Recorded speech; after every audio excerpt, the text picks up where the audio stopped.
मेरा नाम है शुभम त्रिपाठी। और जैसा कि हम लोग करंट अफेयर की सीरीज चालू किए हुए हैं और ये उस सीरीज का दूसरा वीडियो है। कल हमने राष्ट्रीय परिदृश्य ख़त्म कर दिया था और आज हम अंतर्राष्ट्रीय परिदृश्य पढ़ेंगे। ठीक है। और आप लोग ने अगर पुराना वाला वीडियो नहीं देखा है तो उसको देख लीजिएगा। वो 1 घंटे का वीडियो है और उसमें पूरा जो राष्ट्रीय परिदृश्य है, हमने दृष्टि जो ये किताब है मार्केट में सबसे ज़्यादा प्रतिष्ठित पीसीएस, आरओ और बीपीएससी के लिए, उसी से कवर किया है शॉर्ट नोट्स के रूप में। और कल 11 तारीख है, ये भी आप ध्यान रखिएगा। और कल एक विशाल धरना होने वाला है आयोग के सामने, तो आप लोग अपनी बड़ी संख्या में उपस्थिति दर्ज कराइएगा जिससे आप अपने अधिकारों को सुनिश्चित कर सकें। और अधिकार सुनिश्चित करने के साथ अपनी पढ़ाई भी जारी रखिए, इसलिए आप लोग ये क्लासेस रिवीजन जरूर जारी करिएगा। और हमने पॉलिटी का भी घटना चक्र से पूरा रिवीजन कंप्लीट करा दिया है, उसका भी वीडियो हम लोग के चैनल पर है, तो आप उसको भी देख सकते हैं। चलिए हम लोग शुरू करते हैं अंतर्राष्ट्रीय परिदृश्य। ठीक है, तो देखिए अंतर्राष्ट्रीय परिदृश्य में जो हमारा पहला सेगमेंट है, इसमें कुछ यात्राएं हैं जैसे कि भारत के प्रधानमंत्री और राष्ट्रपति दूसरे देशों में गए हैं या फिर वहाँ के राष्ट्रपति या प्रधानमंत्री भारत आए हैं, तो उन देशों को आपको ध्यान देना है। तो पहला इस क्रम में जो देश है वो है सिंगापुर। अब आप देखिए सिंगापुर भारत के प्रधानमंत्री गए हैं, तो आपको पता होना चाहिए कि सिंगापुर के प्रधानमंत्री कौन है। तो सिंगापुर के प्रधानमंत्री हैं लॉरेंस वोंग, आप इनका नाम याद रखिएगा। सिंगापुर जो है ये आसियान में 10 देश हैं और ये उन देशों में से भारत का सबसे बड़ा व्यापारिक भागीदार है, तो आपको ये भी फैक्ट याद रखना चाहिए। फिर आप देखेंगे भारत के पहले तिरुवल्लुवर सांस्कृतिक केंद्र की स्थापना कहाँ की गई है, तो ये सिंगापुर में की गई है, आप ये फैक्ट याद रखिएगा। ठीक है। अब आप देखेंगे भारत ने किन किन क्षेत्रों में सिंगापुर के साथ समझौता किया है। तो पहला क्षेत्र है डिजिटल प्रौद्योगिकी, दूसरा है शिक्षा और कौशल, तीसरा है स्वास्थ्य चिकित्सा और चौथा है अर्धचालक यानी कि सेमीकंडक्टर। इन 4 क्षेत्रों में भारत ने सिंगापुर के साथ एमओयू साइन किया है। अब देखिए आपका अगला देश जो है वो है ब्रुनेई। अब ब्रुनेई जो है ये भी आसियान का ही एक कंट्री है, ये बोर्नियो आइलैंड पर स्थित है। और ये आप यहाँ देखेंगे तो टोटल मोनार्की है, तो यहाँ के जो राजा हैं सुल्तान, उनका नाम है हाजी हसन बोल्किया। अब आप देखेंगे किसी भी भारतीय प्रधानमंत्री की पहली ब्रुनेई यात्रा है, तो ये वाला फैक्ट आपका बहुत इंपॉर्टेंट हो जाता है क्योंकि पहली बार कोई भारतीय प्रधानमंत्री ब्रुनेई गया है।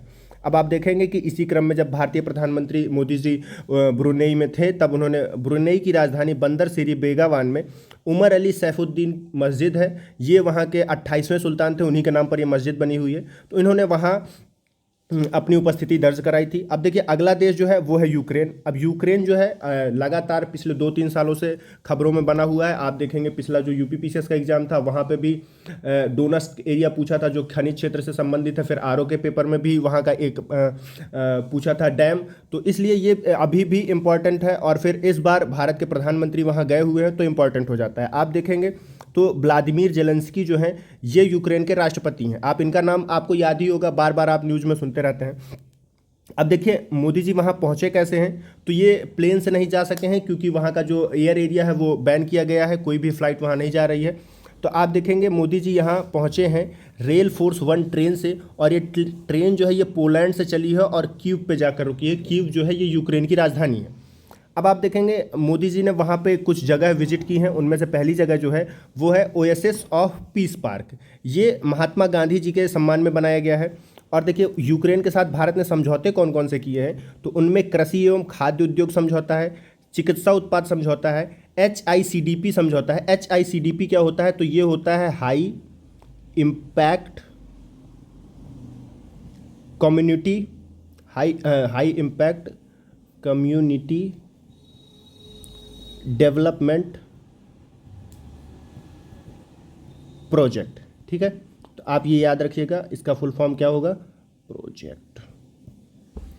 अब आप देखेंगे HICDP पर समझौता किया तथा सांस्कृतिक सहयोग पर भी MOU साइन किया गया है। जो सांस्कृतिक सहयोग है ये 4 साल के लिए है, 2024 से 2028 तक के लिए। ठीक है। अब आप देखेंगे भारत ने यूक्रेन को 4 भीष्म क्यूब समर्पित किए हैं। अब आप जाने भीष्म क्यूब है क्या, तो इसका फुल फॉर्म होता है भारत हेल्थ इनिशिएटिव फॉर सहयोग हित एंड मैत्री।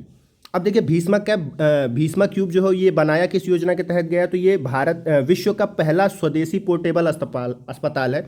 मतलब ऐसा अस्पताल जिसको एक जगह से उठा के पैक करके दूसरी जगह ले जाया जा सकता है। मूवेबल होता है ये।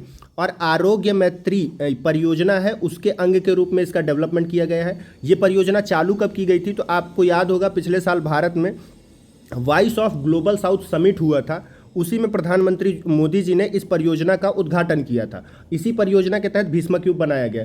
भीष्म क्यूब का जो पहला जो टेस्ट हुआ था वो आगरा में हुआ था, तो आप ये भी याद रख सकते हैं, ठीक है।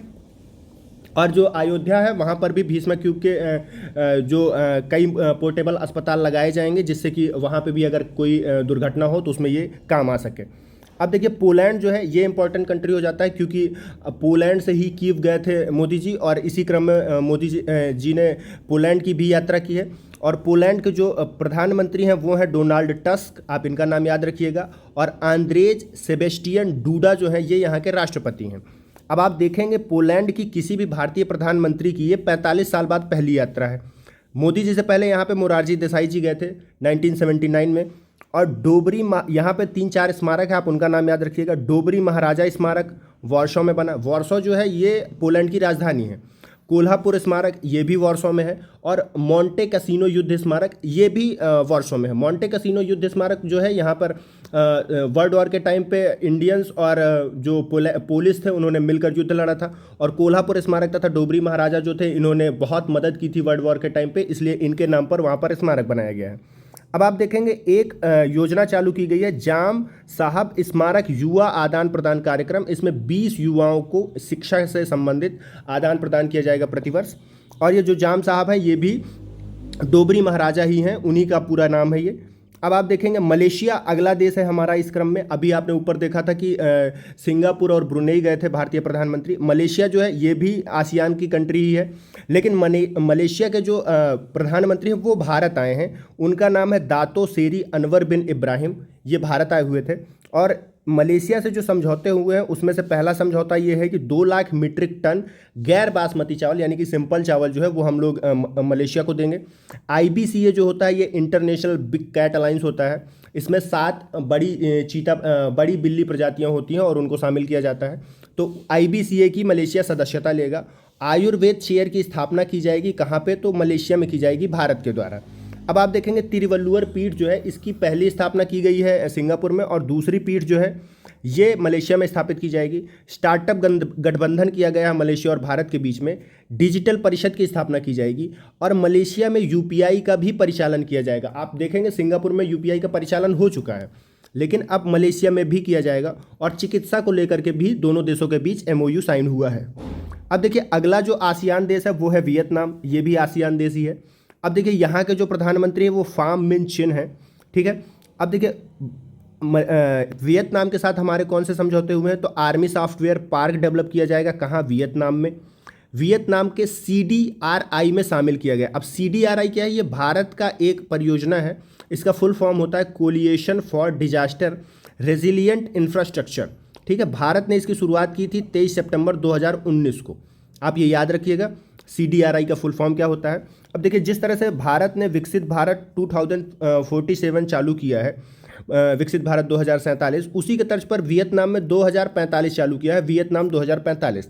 अब देखिए भारत ने वियतनाम को $300 मिलियन की डिफेंस यानी कि रक्षा लाइन ऑफ क्रेडिट दी है। मतलब कि रक्षा क्षेत्र में भारत वियतनाम को $300 मिलियन का कर्ज देगा, ठीक है।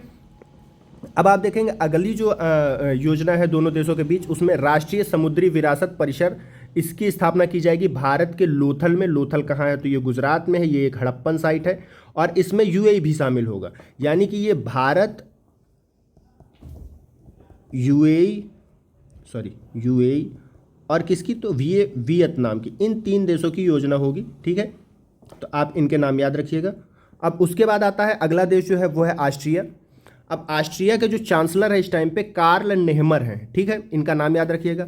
अब कोई भारतीय प्रधानमंत्री 41 वर्ष बाद गया है ऑस्ट्रिया, ठीक है। इनसे पहले इंदिरा गांधी जी गई थी 1983 में।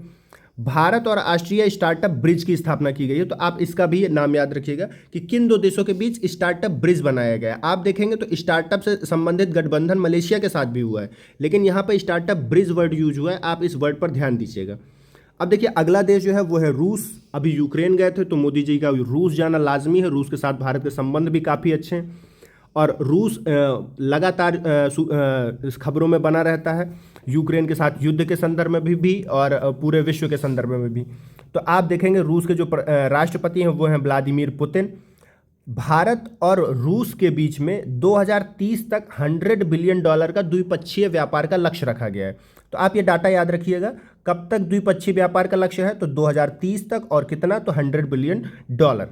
अब आप देखेंगे कि चेन्नई से व्लादिवोस्टक एक शहर है रूस का, और इनके बीच में समुद्री गलियारा डेवलप किया जाएगा। ये गलियारा हिंद महासागर से और प्रशांत महासागर से होते हुए रूस तक पहुंचेगा। अब आप देखेंगे रूस ने अपना सर्वोच्च सम्मान भारत के प्रधानमंत्री मोदी जी को दिया है। मोदी जी ऐसे पहले प्रधानमंत्री हैं। इस अवार्ड का नाम है the order of saint Andrew the apostle. ठीक है, इस अवार्ड की घोषणा 2019 में कर दी गई थी, घोषणा 2019 में की गई थी। ठीक है, लेकिन प्रदान अभी ये किया गया है। अब आप देखेंगे रूस के कजान शहर में और येकातिर्नबर्ग एक शहर है, इन दो शहरों में नए वाणिज्यिक दूतावास खोलेगा भारत। तो आप इन दो शहरों का नाम याद रखिएगा। ये कजान जो शहर है, यहीं पर ब्रिक्स की इस बार की बैठक होने वाली है। ठीक है, तो आप ये भी याद रख सकते हैं, ब्रिक्स प्लस हो गया है, अब इसमें भी और 5 देश जुड़ चुके हैं। अब आप देखेंगे जलवायु परिवर्तन, प्रसारण, मानचित्र कला, ध्रुवीय अनुसंधान तथा व्यापार को लेकर के दोनों देशों के बीच समझौते हुए हैं। तो आप ये भी एक बार ध्यान से पढ़ लीजिएगा। ये भी पूछ सकता है ऑप्शन में कि किन किन क्षेत्रों में समझौते हुए। बाकी ये कजान और ये येकातिर्नबर्ग, ये बहुत इंपॉर्टेंट है। फिर उसके बाद ये अवार्ड इंपॉर्टेंट है, ये चेन्नई और व्लादिवोस्टक समुद्री गलियारा इंपॉर्टेंट है, और ये जो द्विपक्षीय व्यापार का लक्ष्य है ये इंपॉर्टेंट है। आप इन चारों फैक्ट्स को रट के रखिएगा। कोई भी फैक्ट कथन के रूप में या फिर डायरेक्ट पूछ सकता है। अब आप देखेंगे अगला देश जो है ये है हमारा ग्रीस के जो प्रधानमंत्री हैं इनका नाम है किरियाकोस मित्सोटाकिस। ठीक है, मैं दोबारा से लिख देता हूँ, थोड़ा क्लियर नहीं दिख रहा है। तो किरियाकोस मित्सोटाकिस। ठीक है, आप इनका नाम देख लीजिएगा। ये ग्रीस के प्रधानमंत्री हैं। अब ग्रीस इतना ज़्यादा इंपॉर्टेंट क्यों है और ये नाम क्यों इतना इंपॉर्टेंट है, तो जो 9वीं रायसीना डायलॉग हुई है इसमें ये मुख्य अतिथि रहे हैं और मुख्य वक्ता भी रहे हैं, इसलिए ये बहुत ज़्यादा इंपॉर्टेंट हो जाता है। मतलब आप बहुत सारे प्रधानमंत्री और राष्ट्रपति का नाम भूल सकते हैं, लेकिन आप इनका नाम मत भूलिएगा कि ये कहाँ के प्रधानमंत्री हैं, ये बहुत इंपॉर्टेंट है। अब आप देखेंगे इस रायसीना डायलॉग की थीम क्या थी, तो इसकी थीम थी C5, जिसमें C जो है वो है Chaturang, conflict, contest, cooperate and create. आप ये C5 याद रखिएगा। ठीक है, ये C5 है, और C5 में क्या क्या है, तो Chaturang, conflict, contest, cooperate and create. ठीक है, अब आप देखेंगे भारत के प्रधानमंत्री भी ग्रीस गए थे, और ये 40 साल बाद ऐसा था कि कोई भारतीय प्रधानमंत्री ग्रीस गया है। इनसे पहले इंदिरा जी गई थी 1983 में। अब ग्रीस का जो सर्वोच्च राष्ट्रीय सम्मान है ये भी मोदी जी को मिला है। इसका क्या नाम है, तो इसका नाम है the grand cross of the order of honour, और ये मोदी जी पहले विदेशी शासनाध्यक्ष हैं। मतलब आज तक ग्रीस ने किसी विदेशी शासनाध्यक्ष को ये अवार्ड दिया ही नहीं, भारत के शासनाध्यक्ष ही पहले बन गए। तो ये भी बहुत इंपॉर्टेंट हो जाता है, आप इसको भी याद रखेंगे। ठीक है, तो आपके लिए अंतर्राष्ट्रीय परिदृश्य में ग्रीस देश इस बार बहुत इंपॉर्टेंट है। आप देखेंगे ग्रीस ऐसा पहला देश बन गया है जो होमोसेक्सुअल मैरिज जो हो रही हैं उसके लिए सपोर्ट करने वाला पहला रूढ़िवादी देश है। तो आप ये भी देख सकते हैं। ठीक है, अब आप देखेंगे यूएई लगातार खबरों में रहता है और भारत के संबंध भी बहुत अच्छे हैं, तो ये भी बहुत इंपॉर्टेंट होता है। अब आप देखेंगे यूएई के साथ द्विपक्षीय निवेश संधि हुई है, व्यापक आर्थिक भागीदारी समझौता हुआ है जिसको CEPA कहा जाता है। ठीक है, अब आप देखेंगे राष्ट्रीय समुद्री विरासत परिषद जो हमने ऊपर देखा था लोथल में बनेगा, इसमें यूएई सपोर्ट कर रहा है। अब यूएई का जो भारत का जो UPI है और यूएई का AANI है, इन दोनों के बीच भी समझौता हुआ है, और भारत का जो रुपे कार्ड है और यूएई का जो जयवान कार्ड है इसके बीच भी समझौता हुआ है। तो आप भारत का रुपे और जयवान किस देश का, तो यूएई, आप ये याद रखिएगा। यूएई जिस तरह भारत का UPI है वैसे ही यूएई का क्या है, तो AANI है, आप ये भी याद रखिएगा। अब देखिए यूएई में जब मोदी जी गए थे तो उनके लिए एक फंक्शन किया गया था जिसका नाम था अलहान मोदी। तो ये क्या था, ये अलहान मोदी जी के स्वागत में एक बहुत बड़ा फंक्शन था। ये कहाँ हुआ था, तो आप देखेंगे ये जायद स्पोर्ट स्टेडियम अबू धाबी में हुआ था। तो आप ये याद रखिएगा कि अलहान मोदी कहाँ हुआ है, तो ये अबू धाबी में हुआ है। और BAPS मंदिर हिंदू मंदिर है और ये बनाया कहाँ गया है, तो ये अबू धाबी में बना। तो आप ये भी याद रखेंगे। अब देखिए अगला कंट्री जो है हमारा ये है फ्रांस के राष्ट्रपति कौन है, तो ये है इमैनुअल मैक्रों। मैं लिख देता हूँ प्रेसिडेंट कौन है, तो ये हैं इमैनुअल मैक्रोन, ठीक है। और आप देखेंगे कि जो फ्रांस के प्रधानमंत्री हैं वो कौन है, गैब्रियल ऑटल।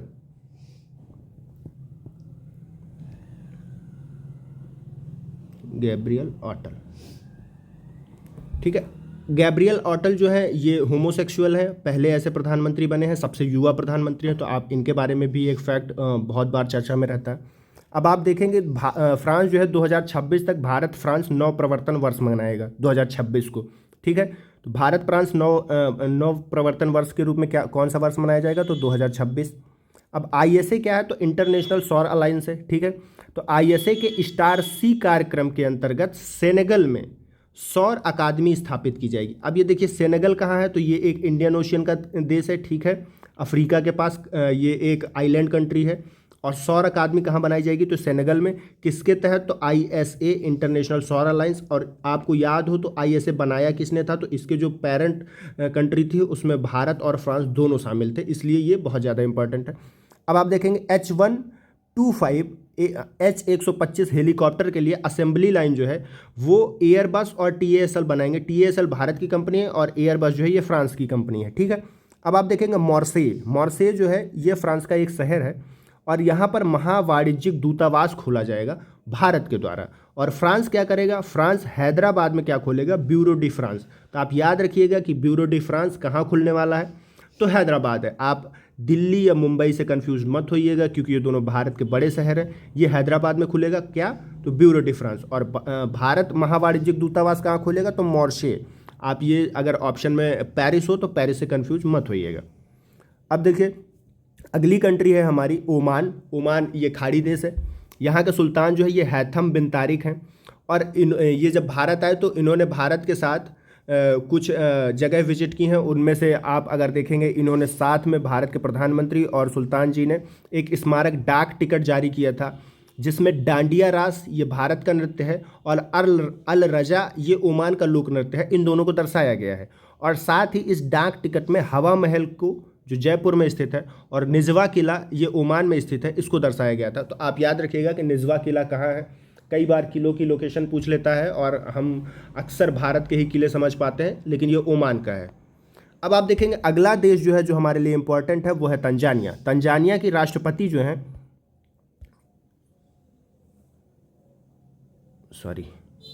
तंजानिया की राष्ट्रपति महोदया जो हैं ये हैं सामिया सुलू हसन। ये तंजानिया की पहली महिला राष्ट्रपति हैं, तो ये मोस्ट इंपॉर्टेंट हो गया आपके लिए, ठीक है। ये रट के रखिएगा, डायरेक्ट छप जाएगा ये ऐसे ही कि तंजानिया की पहली महिला राष्ट्रपति कौन है या तंजानिया की राष्ट्रपति कौन है, या फिर कथन बना देगा कि सामिया सुलू हसन तंजानिया की पहली राष्ट्रपति। ये आप याद रखिएगा, ये इंपॉर्टेंट है। फिर देखिए तंजानिया जब सामिया सुलू हसन जी इंडिया आई तो IBCA में शामिल होने की इन्होंने भी घोषणा की। IBCA क्या, तो ये वही है अपना इंटरनेशनल बिग कैट अलायंस, ठीक है। अब IBCA के साथ जो तंजानिया की राष्ट्रपति जी हैं इन्होंने ग्लोबल बायोफ्यूल अलायंस में भी शामिल होने की बात की। ये ग्लोबल बायोफ्यूल अलायंस कब घोषित किया गया, तो लास्ट ईयर जब G20 हुआ था भारत में तब इसकी घोषणा की गई थी। अब ठीक है, साथ में आप देखेंगे तंजानिया की जब राष्ट्रपति भारत आए तो उन्होंने सूरज कुंड के अंतर्राष्ट्रीय शिल्प मेले में विजिट किया है। और इसमें जो तंजानिया है ये एक भागीदार देश है। तो कौन सा सूरज कुंड शिल्प मेला में भागीदार देश कौन है, तो तंजानिया है। आप ये याद रखिएगा, कई बार क्या होता है ऐसे मेले वगैरह पूछता है हम लोगों के पेपर्स में।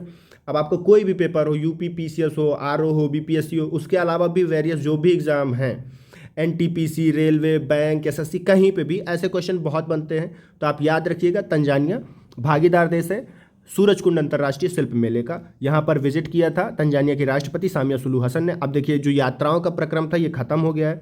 अब आगे जो रिपोर्ट्स वगैरह हैं, बाकी सारी चीज़ें हैं वो हैं, बैठकें हैं, वो सारी चीज़ें। तो आप देखेंगे पहली जो एक रिपोर्ट आई है ये कोल से रिलेटेड है, कोयला उत्पादन से। और कोयला उत्पादन की टॉप 10 माइंस का रिपोर्ट आया है, ठीक है, टॉप 10। अब इन टॉप 10 में भारत की भी जो टॉप 5 है उसमें टॉप 5 में भारत की 2 माइंस शामिल हो गई हैं, ठीक है। तो आप देखेंगे ब्लैक थंडर जो माइन है ये सबसे ज़्यादा कोल उत्पादन करने वाली खदान है, विश्व की सबसे बड़ी कोयला उत्पादन खदान है। तो ब्लैक थंडर है कहाँ, तो आप ये याद रखिएगा ब्लैक थंडर है US में, ठीक है। कहाँ है, तो ये यूएसए में है। अब देखिए दूसरे नंबर पर कौन है, तो गेवरा ओसी है। ठीक है, ये गेवरा ओसी कहाँ है, तो ये आपकी छत्तीसगढ़ में पड़ती है। ठीक है, CHH, छत्तीसगढ़ भारत का। ठीक है, नॉर्थ एंटीलोप रोसेल खान जो है ये आपकी कहाँ पड़ती है, तो ये आपकी दोबारा से यूएसए में ही है। ठीक है, चौथे नंबर पे जो है ये कुसमुंडा ओसी है, और ये कुसमुंडा ओसी का ये भी हमारे छत्तीसगढ़ में ही है, CHH। ठीक है, तो आप इसे समझ लीजिएगा। तो भारत की 2 बड़ी खदानें जो है वो टॉप 4 में है, टॉप 5 की तो बात छोड़िए, टॉप 4 में है। और नॉर्थ सांसी जो है ये चीन की खदान है। ठीक है, ये 5वें नंबर पर है, ये चीन से है। अब आप देखेंगे एक फैक्ट बनता है वन लाइनर, जैसे कि आप देखेंगे कथन बना देगा यहाँ से कि गेवरा तथा कुसमुंडा दोनों खदानें मिलकर 100 मिलियन टन का कुल कोयला उत्पादन करती हैं, जो भारत के कुल कोयला उत्पादन का लगभग 10% है। ठीक है, तो इस लाइन से एक स्टेटमेंट बेस्ड क्वेश्चन बनने की संभावनाएं बन जाती हैं। अब आप देखेंगे विश्व धरोहर समिति यूनेस्को, UNESCO। ठीक है, यूनेस्को का जो 46वां सत्र हुआ है, 46वां सत्र हुआ है, 46th सेशन, इसका आयोजन भारत मंडपम नई दिल्ली में किया गया है। ठीक है, भारत मंडपम नई दिल्ली में ही है। ठीक है, और भारत पहली बार मेजबान है इस विश्व धरोहर समिति का। ठीक है, अब आप देखते हैं इस समिति की जो थीम है वो थीम क्या है, तो इसकी थीम है विकास भी और विरासत भी। आप ये थीम याद रखिएगा, इंपॉर्टेंट है, पूछ सकता है, डायरेक्ट क्वेश्चन में छप जाएगा कि विश्व धरोहर समिति के 46वें सत्र की थीम क्या है। तो ये थीम डायरेक्ट क्वेश्चन पूछ सकता है या फिर कथन में क्वेश्चन बना सकता है। ठीक है, अब आप देखेंगे पीएम जो है, पीएम मोदी जी, इन्होंने विश्व धरोहर केंद्र को $1 मिलियन के अनुदान की घोषणा की है। ठीक है, अब आप देखेंगे लोगो क्या है इसका, तो लोगो में हम्पी के स्मारक समूह से प्रेरित विजय विट्ठल मंदिर के सामने पत्थर के रथ मंदिर को प्रदर्शित किया गया है। अब आप अगर इस चीज़ को नहीं समझ पा रहे हैं क्या है, तो हम्पी जो है ये कर्नाटक में एक जगह है, कर्नाटक के हम्पी जो स्मारक है उनको भी यूनेस्को में शामिल किया गया है। वहीं पर एक विजय विट्ठल मंदिर है, उस मंदिर के सामने एक रथ मंदिर है। ठीक है, पत्थर का रथ मंदिर है और उस मंदिर को इसका लोगो बनाया गया है। अगर आप देखना चाहते हैं तो आप गूगल सर्च सिंपल सा करिए कि यूनेस्को के 46th सेशन का लोगो क्या है, what is the logo of UNESCO 46th session. आपको वो चित्र दिख के आएगा, फोटो आप देखेंगे, वो छवि आपके दिमाग में छप जाएगी हमेशा के लिए। अब आप देखते हैं कि कुल 24 नए स्थल शामिल किए गए हैं इस बार, जिनमें से 19 सांस्कृतिक स्थल हैं, 4 प्राकृतिक स्थल हैं और 1 मिश्रित स्थल है। अब आप देखेंगे भारत में कौन सा शामिल किया गया इस बार, तो भारत का इस बार जो है वो एक साइट है, ये भारत का 43वां विश्व धरोहर स्थल होगा। ठीक है, और ये है कहाँ, तो चराईदेव असम में है। कहाँ है, तो चराईदेव असम में है। अब आप देखेंगे असम का ये पहला सांस्कृतिक स्थल है। गौर करिएगा, इससे पहले भी असम में 2 स्थल हैं जो कि यूनेस्को की साइट में शामिल है, लेकिन वो दोनों जो हैं वो प्राकृतिक हैं। ठीक है, नेचुरल हैं, वो सांस्कृतिक नहीं है, कल्चरल नहीं है। ये असम का पहला कल्चरल है। तो जब क्रिएट करेगा वो आपको कंफ्यूज करने के लिए स्टेटमेंट, तब वो कहेगा कि ये असम का 3रा सांस्कृतिक स्थल है। आपको तो लगेगा कि हाँ ये असम का 3रा है, लेकिन ये सांस्कृतिक पहला है। अगर वैसे ओवरऑल देखेंगे तो ये असम का 3रा होगा। अब आप देखेंगे मोइदम्स होता क्या है, तो ये टीले नुमा संरचना होती है जहाँ दफनाने की एक व्यवस्था थी। इसका जो इंग्लिश में नाम है उसको कहा जाता है होम फॉर स्पिरिट्स, मतलब आत्माओं का घर। मतलब किसी को दफनाया जाता था वहाँ पे, ये एक तरह का सही बताएं तो कब्रगाह कह सकते हैं इसको आप।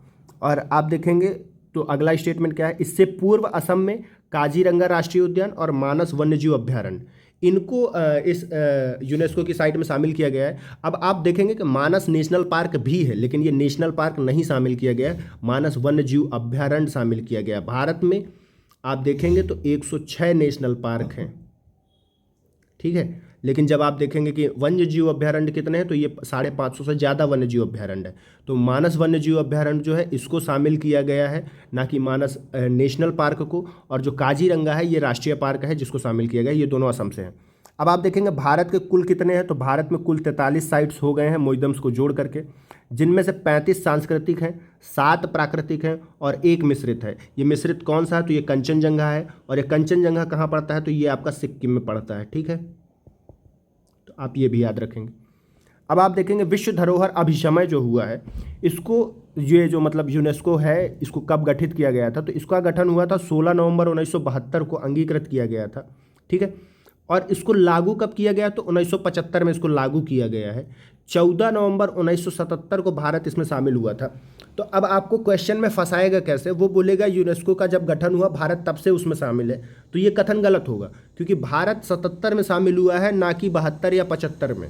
लागू होते टाइम भी भारत उसका सदस्य नहीं था, 2 साल बाद भारत सदस्य बना है। तो अगर ऐसा स्टेटमेंट मिले तो आप उसको गौर से पढ़िएगा, ध्यान दीजिएगा, नहीं तो आप गलत कर देंगे। अब अगला जो है हमारा, कुल 196 पक्षकार देश है, इसके 96वां जो पक्षकार है, मतलब लास्ट इसका जो मेंबर है वो है नॉरू। नॉरू एक देश है, ठीक है।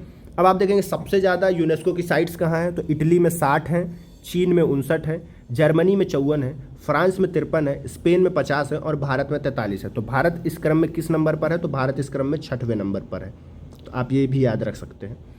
अब आप देखेंगे ये यूनेस्को मैंने इतना डिटेल क्यों पढ़ाया हुआ है? तो यूनेस्को से आप जानते हैं हर बार साइट्स के नाम पर क्वेश्चन बनते रहते हैं, बार बार वो पूछता रहता है कौन सी साइट कहाँ है, क्या है, ठीक है, क्यों जोड़ी गई ये साइट। उसके बाद फिर यूनेस्को का सेशन इस बार भारत में हुआ है, भारत मंडपम में भारत ने ऐसी पहली बार किया है, तो यहाँ से क्वेश्चन बनना लाजमी हो जाता है। ये आप समझ के रखिए कि यहाँ से एक क्वेश्चन तो पक्का आ ही रहा है। अगर आप इसको याद करके नहीं जा रहे हैं तो आप अपने एक प्रश्न का घाटा करेंगे। यहाँ से पक्का एक क्वेश्चन छपने वाला है इस बार। अब आप देखेंगे सिक्योरिटी काउंसिल जो है यूएन की, इसमें 5 नए सदस्य जोड़े गए। अब आप जानते हैं कि यूएन की जो सिक्योरिटी काउंसिल है इसमें 5 परमानेंट मेंबर होते हैं, ठीक है, और जो 10 मेंबर होते हैं ये हर 2 साल में बदलते हैं, ठीक है। अब हर 2 साल में कैसे बदलते हैं? 5 सदस्य इनका 10 सदस्य जो होते हैं इनका कार्यकाल 2 साल का होता है, लेकिन 5 सदस्य जैसे इस साल रखे के जाएंगे तो 5 सदस्य अगले साल रखे जाएंगे। इसलिए यूएन की जो काउंसिल है उसमें हर 1 साल में 5-5 सदस्य बदलते रहते हैं, ठीक है। तो 5 जो नए शामिल हुए हैं उनके नाम आपको इस बार ध्यान रखने हैं। इनमें जो नए शामिल हुए हैं उनमें से पाकिस्तान है, पनामा है, डेनमार्क है, ग्रीस है और सोमालिया है, ठीक है। और जो पिछले साल शामिल हुए थे उसमें अल्जीरिया था, गुयाना था, दक्षिण कोरिया था, सियरा लियोन्स था और स्लोवेनिया था। और जो 5 परमानेंट मेंबर हैं ये तो आपको रटे ही होने चाहिए और आपको याद भी होंगे, जिसमें यूएस, यूके, फ्रांस, रूस, चीन शामिल है, ठीक है। अब आप देखेंगे जो हमारी अगली इन्फॉर्मेशन है उसमें ये है 3 भारतीय साहित्यिक कृतियों को MOWCAP क्षेत्रीय रजिस्टर में शामिल किया गया है। अब आप जानेंगे MOWCAP क्षेत्रीय रजिस्टर है क्या? तो इसका फुल फॉर्म होता है memory of the world committee for Asia and the Pacific, ठीक है। इसका मुख्यालय कहाँ है? तो उलान बटोर में है। उलान बटोर कहाँ है? तो ये उलान बटोर मंगोलिया की राजधानी है। अब आप जानते हैं इसमें कौन कौन सी रचनाएं शामिल की गई? तो रामचरितमानस, पंचतंत्र और सहृदय लोचन, ठीक है, सहृदय लोकलोचन। अब आप रामचरितमानस के रचयिता कौन है? आप बहुत अच्छी तरह से जानते हैं, बच्चों को याद होता है कि गोस्वामी तुलसीदास जी हैं। पंचतंत्र बुक का नाम भी आप बचपन से पढ़ रहे होते हैं, विष्णु शर्मा इसके लेखक हैं। लेकिन जो ये तीसरी किताब है सहृदय लोकलोचन, ये आपने पहली बार सुनी होगी। तो इसके जो लेखक है ये है आचार्य आनंदवर्धन। तो इनका नाम आप याद रखिएगा, ये इंपॉर्टेंट है, ये आपको फंसाएगा, बाकी 2 नाम आपके लिए ईजी थे। अब ये किताब है किस बारे में? तो इसमें नाट्य शास्त्र की बात की गई है और नाट्य अंतर्दृष्टि का वर्णन है, मतलब ये नाटक से रिलेटेड है ये किताब। और इसके रचनाकार कौन है? तो ये है आनंदवर्धन जी। आप इनका नाम जरूर याद रखिएगा, ये क्वेश्चन बनने की भी बहुत संभावनाएं हैं। अब देखिए अंकोर वाट मंदिर जो है इसको विश्व का 8वां अजूबा घोषित कर दिया गया है। अंकोर वाट मंदिर है कहाँ? तो ये कंबोडिया में है। कंबोडिया कहाँ पड़ता है? तो ये भी एक आसियान का देश है, ये अपना दक्षिण पूर्व एशिया में देश है, ठीक है। अब आप देखेंगे ये 8वां अजूबा है। इसका निर्माण किसने करवाया था? तो राजा सूर्यवर्मन सेकंड ने करवाया था और ये भगवान विष्णु को समर्पित है ये मंदिर। तो ये आप देखेंगे कि ये भगवान विष्णु का विश्व में सबसे बड़ा मंदिर है। कौन सा? अंकोर वाट, कंबोडिया में, ठीक है। अब आप देखेंगे याउंडे घोषणा पत्र। याउंडे जो है ये अफ्रीका में हुआ है याउंडे घोषणा पत्र। और विश्व मलेरिया रिपोर्ट के मुताबिक 95% मलेरिया मृत्यु जो है वो अफ्रीका में होती हैं, इसलिए अफ्रीका के देशों ने ये घोषणा पत्र जारी किया, जिसकी थीम क्या है? No one shall die from malaria, मतलब कोई भी मलेरिया से नहीं मरेगा। इसमें शामिल कितने देश हुए हैं? तो 11 अफ्रीकी देश इसमें शामिल हैं। तो कोई भी विदेशी मतलब कोई भी गैर महाद्वीपीय देश इसमें शामिल नहीं है, सारे अफ्रीकी देश ही हैं। अब आप देखेंगे पोखरा, ये एक 1 लाइनर फैक्ट है लेकिन रटने लायक है क्योंकि ये बन सकता है। पोखरा जो है नेपाल की पर्यटन राजधानी बना है। नेपाल की जो प्रशासनिक राजधानी है वो काठमांडू है, लेकिन पोखरा इसकी पर्यटन राजधानी बना है। तो आप ये फैक्ट याद रखिएगा, नेपाल अपना पड़ोसी है। अब आप देखेंगे गरबा को मानवता की अमूर्त सांस्कृतिक विरासत में शामिल किया गया है। अब गरबा के अलावा कितनी इसमें शामिल है, तो इसमें टोटल 15 है, ठीक है, गरबा 15वां था। अब आप देखेंगे गरबा कहाँ का है, तो ये गुजरात का नृत्य है, 2023 में इसको शामिल किया गया। हम सारे नहीं याद रख सकते, लेकिन जो 4-5 लेटेस्ट शामिल हुए उनको आप याद रखिएगा। कोलकाता का दुर्गा पूजा इसमें 2011 में शामिल किया गया था। कुंभ मेला 2017 में शामिल किया गया था। नवरोज ये पारसी महोत्सव होता है, पारसी होता है, पारसी महोत्सव है, ठीक है, ये 2016 में शामिल किया गया था। और योग 2016 में ये भी शामिल किया गया था। तो आप इतने नाम कम से कम याद रखिएगा। अब देखिए टाइम्स एक पत्रिका है जो हर साल निकालती है अपनी पत्रिका, उसका जो time person of the year है, मतलब कि जो पत्रिका का फ्रंट पेज है उसमें टेलर स्विफ्ट की फ़ोटो छपी है। टेलर स्विफ्ट कौन है, तो ये एक अमेरिकी सिंगर है, ठीक है, और ये पहली महिला है जिनकी फ़ोटो इसमें दूसरी बार छपी है। एक बार इनकी फ़ोटो और छपी थी, लेकिन तब इनकी फ़ोटो ग्रुप में छपी थी। इस बार इनकी सोलो फ़ोटो छपी है फ्रंट पेज पे। तो time person of the year जो थी वो टेलर स्विफ्ट है। अब आप देखेंगे सीईओ ऑफ द ईयर कौन है, तो इससे सैम आल्टमैन है। सैम आल्टमैन किस कंपनी के सीईओ हैं, तो ये ओपन एआई के सीईओ हैं। आपने इस कंपनी का नाम बहुत बार खबरों में सुना होगा, एआई के मामले में टॉप पे है ये company. Athlete of the year जो है वो है लियोनेल मेसी, ये एक फुटबॉल प्लेयर है। अब आप देखेंगे यूसीसीएन, ये क्या है, तो ये सॉरी फिर से कट गया थोड़ा सा, हाँ, तो ये क्या है यूसीसीएन, तो ये है यूनेस्को क्रिएटिव सिटीज नेटवर्क, ठीक है, ये थोड़ा सा प्रिंट कटा हुआ है, मैं लिख देता हूँ, ठीक है, CITIES, ठीक है, सिटीज नेटवर्क, आप ये ध्यान दीजिएगा। अब देखिए ये जो नेटवर्क है इसमें भारत ये 7 क्षेत्रों में देशों को 7 क्षेत्रों में शहरों को शामिल करता है। अब ये 7 क्षेत्र कौन कौन से हैं, तो शिल्प और लोक कला, दूसरा क्षेत्र मीडिया आर्ट, तीसरा फिल्म, चौथा डिज़ाइन, पाक कला, साहित्य और संगीत। अब इसमें भारत के कौन कौन से शहर शामिल हैं हमको वो देखना है।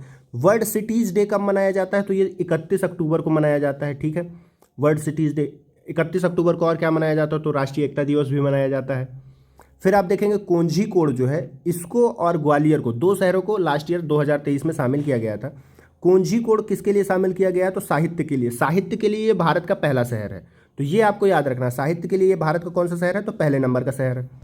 अब आप देखेंगे दूसरा, तो दूसरा शहर क्या है, तो दूसरा शहर हमारा ग्वालियर है। ग्वालियर संगीत के लिए शामिल किया गया है। संगीत के लिए इससे भी पहले शहर शामिल किए गए हैं, जिनमें आप देखेंगे वाराणसी और चेन्नई है। अब आप देखेंगे जयपुर और श्रीनगर, दोनों शहरों को शिल्प कला के लिए शामिल किया गया है, तो आप दोनों को एक साथ याद रख सकते हैं, जयपुर और श्रीनगर शिल्प के लिए, वाराणसी और चेन्नई संगीत के लिए। अब मुंबई फिल्म के लिए, आप जानते हैं भारत का जो बॉलीवुड है वो कहाँ है, तो मुंबई में ही है। अब हैदराबाद पाक कला के लिए, अब हैदराबाद के लिए आपने सुना होगा हैदराबादी बिरयानी बहुत फेमस है, तो पाक कला भोजन को ही बोला जाता है, भोजन बनाने की कला को, तो ये हैदराबाद पाक कला के लिए इस लिस्ट में जोड़ा गया है। कोझीकोड साहित्य के लिए और ग्वालियर संगीत के लिए। संगीत के लिए यदि मैं बताऊं ग्वालियर का एग्जाम्पल, तो आपने तानसेन का नाम सुना होगा, तानसेन ग्वालियर से ही थे। तो अब ऐसे शहर जहां से तानसेन आए हों उनको संगीत के लिए इस लिस्ट में शामिल करना लाजमी सा हो जाता है। अब आप देखेंगे इजराइल फिलिस्तीन विवाद के बारे में, तो ये विवाद जो हुआ है इसमें दोनों तरफ से युद्ध हुआ है, और जो ऑपरेशन अलक्सा था, हमास ने जब इजराइल पर आक्रमण किया था तो उसको नाम दिया था ऑपरेशन अलक्सा। अलक्सा क्या है, इजराइल में एक मस्जिद थी जिसके प्रति हमास के लोगों की बहुत ज़्यादा श्रद्धा थी, और वो मस्जिद टूटने के बाद ऑपरेशन अलक्सा उसके बदले के नाम पर उन्होंने आक्रमण किया था। अब आप देखेंगे ऑपरेशन आयरन स्वॉर्ड जो है, ये इजराइल ने ऑपरेशन अलक्सा के रिटेलिएशन में किया था, इसको इजराइल द्वारा हमास के प्रतिरोध में किया गया, वही बात यहाँ पे लिखी हुई है। तो ऑपरेशन आयरन स्वॉर्ड इजराइल ने किया है और ऑपरेशन अलक्सा हमास ने किया है। अब आप देखेंगे यहीं पर भारत ने ऑपरेशन अजय चालू किया था, किस चीज़ के लिए, तो भारत द्वारा भारतीयों को बाहर निकालने के लिए चालू किया गया था, यानी कि इजराइल और फिलिस्तीन के बीच में जो भारतीय लोग फंसे थे उनको बाहर निकालने के लिए भारत ने ऑपरेशन अजय चालू किया था।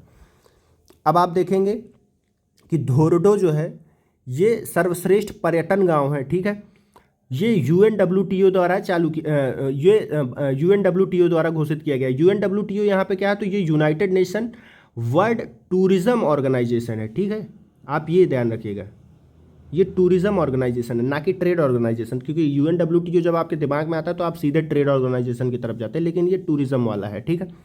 इससे पहले भारत का कोई शहर इसमें या गाँव शामिल हुआ है, तो ये पोचमपल्ली शामिल हुआ है 2021 में, और धोरडो 2023 में। अब आप देखेंगे जो पोचमपल्ली, इसको सिल्क सिटी ऑफ इंडिया कहा जाता है। यहाँ पर नोबेल पुरस्कार 2023 लिखे हुए हैं, 2024 के नोबेल पुरस्कार की भी घोषणा हो गई है, आप उनको भी पढ़ लीजिएगा, और 2023 वाले पूछने की भी संभावना है।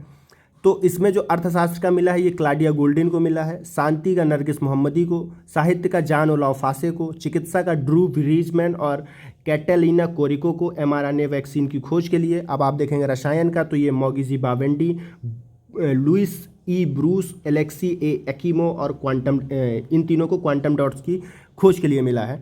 अब आप देखेंगे भौतिकी का तो पियरे एगोस्टिनी को, फेरेक क्राउच को और एनी एल व्हीलर को इलेक्ट्रॉन गतिशीलता के लिए।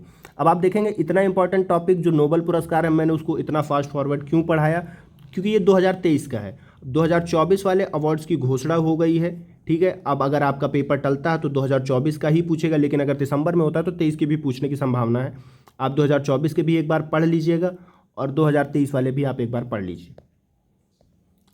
अब हम लोग देखते हैं कुछ सम्मेलन जो हुए हैं वो कहाँ कौन कौन से हुए हैं। तो आप देखेंगे नाटो का जो शिखर सम्मेलन हुआ है 2024 का, ये वाशिंगटन डीसी में हुआ। ये यूनाइटेड नेशन की यूएस की कैपिटल है। ये 75वीं वर्षगांठ है नाटो की। 1949 में नाटो की स्थापना हुई थी। अगला सम्मेलन जो होगा ये द हेग में होगा। द हेग कहाँ है, तो ये नीदरलैंड में है। अब आप देखेंगे 50वां जो G7 सम्मेलन हुआ है, अब ये 50वें नंबर का इसलिए थोड़ा सा इंपॉर्टेंट हो जाता है, राउंड फिगर वाले डाटा बहुत पूछता है बार बार। तो आप देखेंगे ये जो 50वां है G7 सम्मेलन, ये अपुलिया इटली में हुआ है। अगला कहाँ होगा, तो अगला कनाडा में होगा। 13वां WTO मंत्री स्तरीय सम्मेलन, WTO ये वर्ल्ड ट्रेड ऑर्गेनाइजेशन ही है, ये ट्रेड ही है, ठीक है। अरे क्या हो रहा है, तो ये ट्रेड ही है, ठीक है। अब आप देखेंगे ये कहाँ हुआ है, तो अबू धाबी में हुआ है। और कितने सदस्य हैं वर्ल्ड ट्रेड ऑर्गेनाइजेशन में, तो 166 सदस्य हैं। कोमोरोस और तिमोर लिस्ट नए शामिल किए गए हैं। अब आप देखेंगे CMS का COP14 हुआ है कहाँ पे, तो ये उज्बेकिस्तान में हुआ है। इसका स्लोगन क्या है, तो प्रकृति की कोई सीमा नहीं है, नेचर नोज नो बाउंड्री, ठीक है, नो बॉर्डर्स, सॉरी। अब CMS का COP13 कहाँ हुआ था, तो ये गांधीनगर भारत में हुआ था। गांधीनगर गुजरात की राजधानी है। तो आप ये 13वें नंबर का भी याद रखेंगे। ये 4 साल बाद हुआ है दोबारा से, और पुराना वाला भारत में हुआ, तो इसलिए ये भारत के लिए इंपॉर्टेंट हो जाता है। अब आप देखेंगे जो विश्व की पहली प्रवासी पक्षी रिपोर्ट है उसने ये घोषित की है इस CMS COP14 में। इस रिपोर्ट का नाम है state of the world's migratory species, ये लॉन्च की गई है। अब आप देखेंगे ये प्रवासी प्रजाति चैंपियन कार्यक्रम का आयोजन किया गया है। इसमें से 9 चैंपियन घोषित किए गए हैं। इन 9 चैंपियंस में भारत भी शामिल है, ठीक है। अब आप देखते हैं CMS क्या है, तो ये UNEP के अंतर्गत बान कन्वेंशन के नाम से प्रसिद्ध है। बान कन्वेंशन हस्ताक्षरित कब हुआ था, तो 1979 में हस्ताक्षरित हुआ था और 1983 में ये लागू किया गया है। वर्तमान में इसके 133 पक्षकार हैं। भारत 1983 से ही इसका पक्षकार है, तो आप ये भी याद रखिएगा कि CMS जो है ये बान कन्वेंशन का ही नाम है। बान कन्वेंशन कब हस्ताक्षरित हुआ, तो 1979 में, लागू कब हुआ, तो 83 में।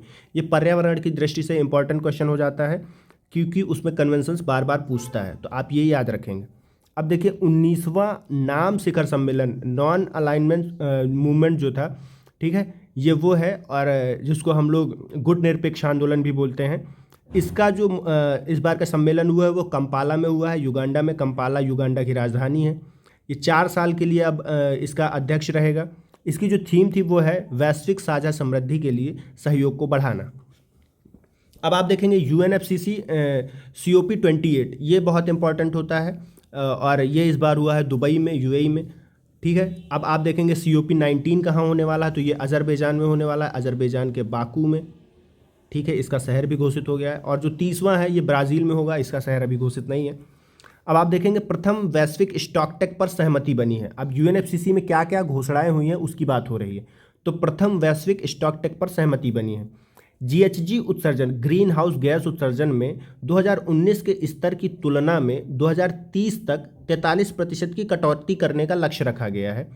और ये क्यों रखा गया है, ताकि हम लोग वैश्विक तापन को, ठीक है, ग्लोबल वार्मिंग जो है उसको 1.5 डिग्री सेल्सियस तक ही सीमित रख सकें। अब देखिए इसका अगला प्रॉमिस क्या है, तो 2030 तक नवीकरणीय ऊर्जा की वैश्विक स्थापित क्षमता को 3 गुना करना है। मतलब रीन्यूएबल एनर्जी जो है उसकी क्षमता को 3 गुना तक बढ़ाने का इसका प्रॉमिस है। और न्यूनतम 11,000 गीगावाट का लक्ष्य रखा गया है। अब आप देखेंगे अगला जो है वो हमारा भारत ने इसमें क्या क्या योगदान दिया है। तो भारत ने COP33 यानी कि COP33 की मेज़बानी की पेशकश रखी है, मतलब हमको भी चाहिए 33 का मेज़बानी करने को। अब भारत ने 3 चीज़ें यहाँ पे लॉन्च की हैं, जैसे कि ग्रीन क्रेडिट इनिशिएटिव, आप ये नाम याद रखिएगा, इसका शुभारंभ भारत ने किया। फिर उसके बाद दूसरा इसी से मिलता जुलता नाम है ग्रीन राइजिंग इनिशिएटिव। इसमें 3 पार्टीज़ हैं, जैसे कि एक यूनिसेफ है, दूसरा जेनरेशन अनलिमिटेड है और तीसरा भारत का पर्यावरण एवं जलवायु परिवर्तन मंत्रालय, ministry of environment forest and climate change. ठीक है। अब देखिए इसमें जो तीसरा है वो है ग्लोबल रिवर सिटीज़ अलायंस बनाई गई है, जो भारत के जल शक्ति मंत्रालय ने घोषित किया है। अब आप देखेंगे अल-दफरा, ये यूएई का एक शहर है, यहाँ पर विश्व का सबसे बड़ा एकल सौर प्लांट लगाया जाएगा, जिसकी क्षमता होगी 2 गीगावाट। ठीक है। अब देखिए आप GPAI शिखर सम्मेलन हुआ है कहाँ पर, तो ये भारत मंडपम नई दिल्ली में हुआ। भारत मंडपम जहाँ पे भी लिखा हुआ है आप नई दिल्ली समझ लीजिएगा। अब देखिए ये हुआ कब है, तो ये 15 जून 2020 को, सॉरी ये GAPI जो है ये कहा कैसे है, तो इसकी स्थापना OECD में की गई थी 15 जून 2020 में, और 2020 से ही इसके सम्मेलन हो रहे हैं। पहला हुआ था मॉन्ट्रियल कनाडा में, दूसरा हुआ था पेरिस में, तीसरा हुआ था टोक्यो में और चौथा 2023 का दिल्ली में हुआ है। ठीक है, दिल्ली के कहाँ, तो भारत मंडपम में। आप देखेंगे COP5 हुआ है मिनीमाता का कन्वेंशन। ठीक है, मिनीमाता एक रोग है जो होता है मरकरी से, इसका हुआ कहाँ है कन्वेंशन, तो ये जेनेवा में हुआ है कन्वेंशन। COP6 जो है ये चिली में होगा 2025 में। आप देखेंगे 2013 में मिनीमाता कन्वेंशन को अपनाया गया था और 2017 में ये कन्वेंशन लागू हो जाता है। भारत 2018 से इसमें शामिल हुआ, मतलब लागू होने के साथ नहीं शामिल हुआ, 1 साल बाद शामिल हुआ। तो स्टेटमेंट वाला जो खेल होगा आप वहाँ पे ध्यान दीजिएगा कि भारत इसमें शुरू से शामिल नहीं है। अब आप देखेंगे मिनीमाता जो है ये मेथिल मरकरी के कारण होता है और ये न्यूरोलॉजिकल सिंड्रोम है। ठीक है, ये मतलब कि जो हमारे दिमाग में तंत्रिका तंत्र होता है उसको प्रभावित करता है। अब आप देखेंगे जो अगला है प्रथम वैश्विक AI सुरक्षा शिखर सम्मेलन, ये ब्लेचले पार्क UK में हुआ है, यूनाइटेड किंगडम में। अगला कहाँ होने वाला है, तो ये अगला फ्रांस में होने वाला है। अब हम देखते हैं यहाँ पे 3 बेसिन समिट की बात की गई है, ये यहाँ पे थोड़ा सा कट गया है PDF बनाते टाइम, तो आप देखिएगा 3 बेसिन समिट। ठीक है, 3 बेसिन समिट, इसको ब्राज़ाविले समिट के नाम से भी जाना जाता है। ठीक है, ब्राज़ाविले समिट। अब इसका नाम ब्राज़ाविले समिट क्यों है, क्योंकि ये ब्राज़ाविले शहर में हुआ है। ब्राज़ाविले शहर है कहाँ, तो मैं आपको बता दूं ब्राज़ाविले शहर कांगो में है। ठीक है, अब इसकी थीम अगर आप देखेंगे तो इसकी थीम है a collective commitment for a sustainable future. ठीक है, अब ये 3 बेसिन का मतलब क्या होता है, तो ये 3 नदी बेसिन में फैला हुआ है। पहला तो कॉन्गो, ठीक है, दूसरा अमेजन और तीसरा जो इरावदी नदी का बेसिन है सिंगापुर, मलेशिया, इंडोनेशिया और कंबोडिया, वियतनाम वाले एरिया में, इरावदी मेकांग। ठीक है, इरावदी मेकांग, ये 3 नदियों के बेसिन के ऊपर 3 नदियों के बेसिन से संबंधित है। और आप देखेंगे ये कर्क और मकर रेखा यानी कि 23.5 डिग्री नॉर्थ और 23.5 डिग्री साउथ के बीच स्थित है। ठीक है, अमेजन बेसिन, कांगो बेसिन और मेकांग बेसिन। ठीक है, अब आप देखेंगे ये 80% उष्णकटिबंधीय वन क्षेत्र वाला क्षेत्र है और विश्व की 2/3 जैव विविधता इस क्षेत्र में पाई जाती है। तो ये बहुत बड़ा फैक्ट हो जाता है, इसलिए ये 3 बेसिन आपके लिए इंपॉर्टेंट है। इसका जो PDF में कटा हुआ पार्ट है मैंने उसको लिखा है, आप इसको ध्यान से पढ़ लीजिएगा। अब आप देखेंगे G77 कहाँ हुआ है, तो ये हवाना क्यूबा में हुआ है। क्यूबा कहाँ पे है, तो ये करेबियन देश है, करेबियाई देश यानी कि US के पास करेबियन सागर में। अब आप देखेंगे इसकी थीम क्या रही है, तो इसकी थीम रही है वर्तमान विकास चुनौतियाँ, विज्ञान प्रौद्योगिकी और नवाचार की भूमिका। थीम थोड़ी बड़ी है, इतनी इंपॉर्टेंट भी नहीं है। G77 भी इतना इंपॉर्टेंट नहीं है जितना G7 इंपॉर्टेंट है, तो आप G7 पर ध्यान दीजिएगा। इसको भी एक बार ध्यान दीजिएगा कि हुआ कहाँ है, हवाना क्यूबा में हुआ है और ये 15 जून 1964 को G77 की स्थापना हुई थी 77 विकासशील देशों से। अब आप देखेंगे पिछले साल जो G20 भारत में हुआ था 2023 में, उसकी प्रासंगिकता अभी तक बनी हुई है, पूछने की संभावनाएं हैं इससे। तो ये हुआ कहाँ था? तो ये भारत मंडपम नई दिल्ली में हुआ था। अब आप देखेंगे अमिताभ कांत जो थे वो इसके G20 शेरपा थे। हर्षवर्धन श्रृंगला जी जो थे वो मुख्य समन्वयक थे। अब ये हुआ लखनऊ, वाराणसी और आगरा और ग्रेटर नोएडा, उत्तर प्रदेश के इन 4 शहरों में भी G20 संबंधित बैठकें हुई थी। तो यूपी स्पेशल के नाम पर ये क्वेश्चन आपसे बन सकता है कि यूपी के किन किन शहरों में हुआ है। तो लखनऊ, वाराणसी, आगरा और ग्रेटर नोएडा, ये 4 शहर आप याद रखिएगा।